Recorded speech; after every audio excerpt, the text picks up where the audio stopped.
Hi everybody, my name is Brittany Callaghy and this is my third video journal observation for the class EDUU 675.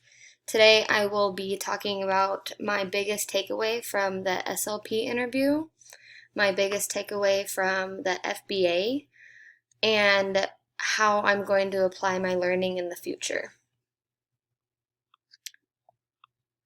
So my biggest takeaways from the SLP interview was pretty much just talking to her about her background information and her history, her why, and how she goes about the assessment process. She has been working in the field for many years now. She knew that she wanted to help people and do something within healthcare. And after she volunteered at this aphasia institute, she felt being an SLP was an excellent match with her personality. And I couldn't agree more. She's amazing at what she does. I also loved talking to her and collaborating about the student that I conducted the FBA on. She had lots of valuable input, and she was able to tell me a lot about what kind of behaviors were happening during her speech sessions that I don't normally observe.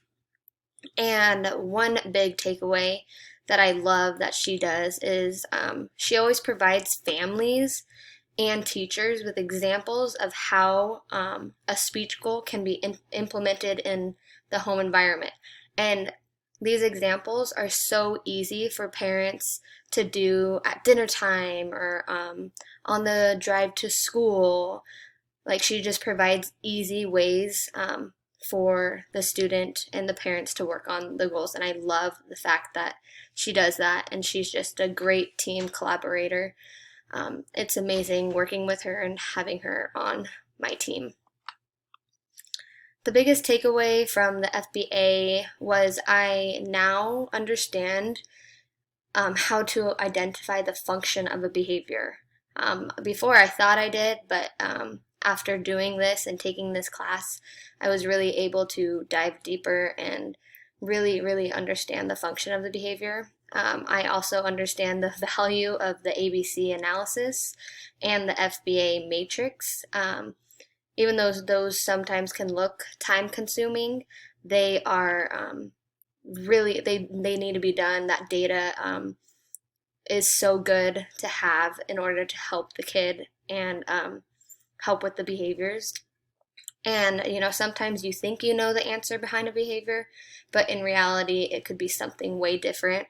For this example, the student, I thought his behaviors were being displayed for different reasons, but after conducting the FBA, I really got to understand him and his behaviors and how I could better help him.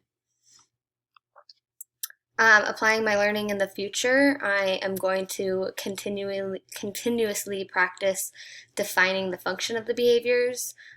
Collecting data is a huge thing. It helps with everything, whether it be interviews or direct observations. I think data is so important, and really using the FBA analysis form and the FBA matrix is super important too. So I'm going to continuously use those forms to collect data on some of my kids' behaviors.